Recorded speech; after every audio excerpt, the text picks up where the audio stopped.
Bonjour à tous, on continue cette série de vidéos sur les maisons, aujourd'hui avec la maison 9. Donc, il y a quelques jours, on avait étudié un petit peu la maison 8, la maison la plus maléfique de l'astrologie indienne. Et aujourd'hui, eh bien, on va se concentrer sur la meilleure des maisons, la maison bénie des dieux, donc pour les Indiens. Alors, cette maison 9 a effectivement la particularité de protéger le natif. C'est-à-dire que là où sera placé le maître de neuf, eh bien, c'est, on va dire, le domaine qui sera favorisé chez ce natif. Alors, la maison 9, c'est une maison d'éthique. C'est une maison de spiritualité, de religion, de métaphysique, de sciences pures, de théologie. C'est tout ce qui a tendance à élever un petit peu l'esprit, l'âme en fait. Et c'est, on peut dire, l'état de l'âme également. On va dire un niveau un petit peu plus karmique si vous voulez. Alors, la maison 9, effectivement, nous renseigne sur les différentes conceptions et pratiques religieuses du natif.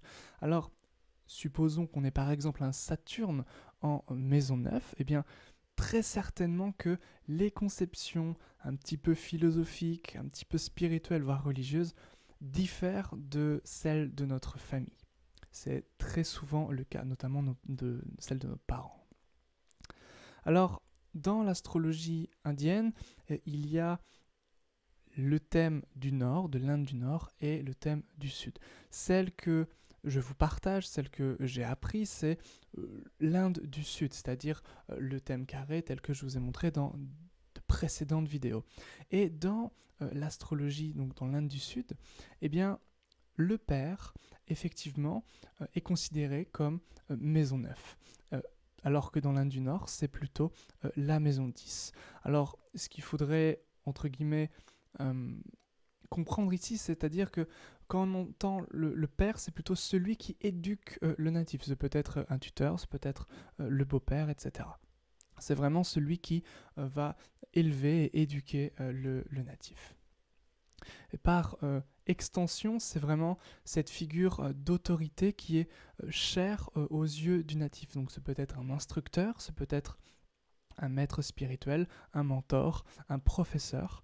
C'est vraiment cette figure-là qui est intéressante. Par exemple, un soleil en maison 9, eh bien, effectivement, il y a un rapport fort avec la figure du mentor, dans l'existence en tout cas du natif. Donc le natif pourrait par exemple rechercher la figure d'un maître, d'un mentor, etc. Alors, la maison 4 régissait l'instruction, c'est-à-dire on va dire à peu près jusqu'à 12, 15 ans, ça dépend, et les études supérieures, c'est plutôt la maison 9. Donc tout ce qui va avoir le côté, on va dire, lycée, et surtout après, l'université, etc. Donc ça, c'est plutôt la maison 9.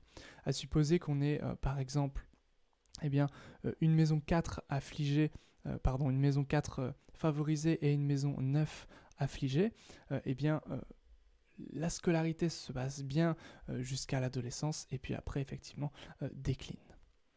Alors la maison 9 est une maison de chance, c'est la maison bénie des dieux encore une fois, donc c'est la meilleure des maisons, la deuxième étant la cinquième maison. Donc comme la neuvième est la meilleure des maisons, eh bien elle va favoriser la providence, le succès dans l'entreprise, dans les épreuves, etc. C'est en fait là où on est porté, où on a une forme de protection divine, de providence encore une fois. Et c'est une maison qui, effectivement, lorsqu'une personne, par exemple, gagne un gain considérable, notamment l'auto ou ce genre de choses, eh bien la maison 9 est toujours activée. Donc ça, c'est vraiment intéressant de s'en rendre compte. Alors comment elle est activée? Eh bien généralement par une période et un transit. Alors au niveau des voyages, la maison 7 va régir le lointain. Donc les voyages, on va dire, voulus par le natif, toujours en astrologie indienne. La maison 1, c'est ici. La maison 7, c'est le lointain. La maison 8, ce sont les voyages imprévus, généralement, lorsque, par exemple, qui a souvent un rapport en fait avec la carrière professionnelle. Donc un voyage un petit peu imprévu à l'étranger. Et la maison 9, même s'il y a un rapport avec les autres cultures, avec l'étranger, etc., eh bien, ça va plutôt nous renseigner sur le voyage dans le pays natal du natif.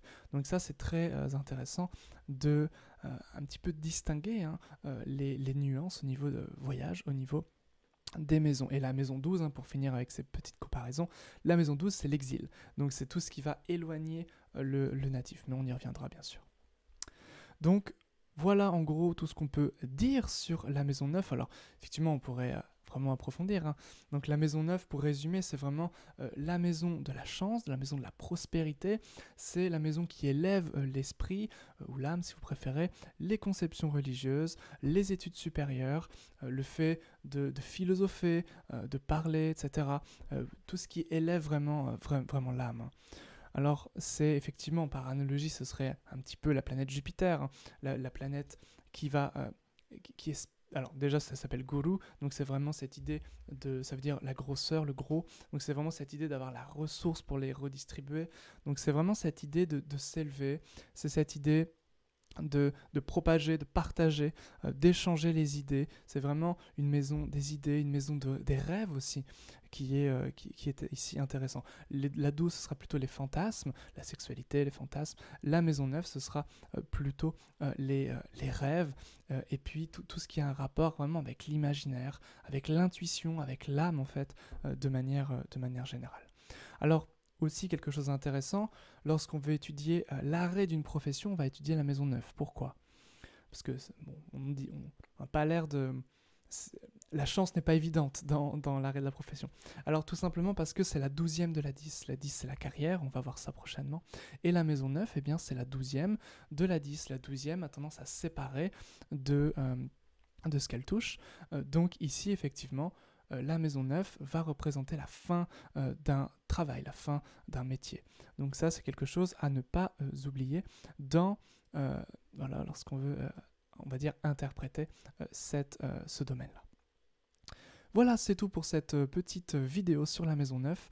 Prochainement, évidemment, la maison 10, et puis la série sur les maisons est en train de s'achever petit à petit, et puis après, on étudiera les groupes de maisons, on étudiera les signes, l'ascendant, etc. Évidemment, je ne rentre pas plus en profondeur dans les maisons, il y a déjà pas mal de choses sur ma chaîne, et évidemment on va approfondir bien plus durant mes formations, donc que je proposerai à partir de mars 2021. Je vous tiendrai évidemment au courant pour tout ça si cela vous intéresse. Et avant cela, si vous désirez recevoir un petit préambule sur votre vocation, sur votre caractère, sur votre personnalité, je vous invite à cliquer sur le lien dans la description afin de recevoir un petit audio gratuitement. Je vous souhaite à tous et à toutes une très bonne étude et je vous dis peut-être à bientôt. Au revoir.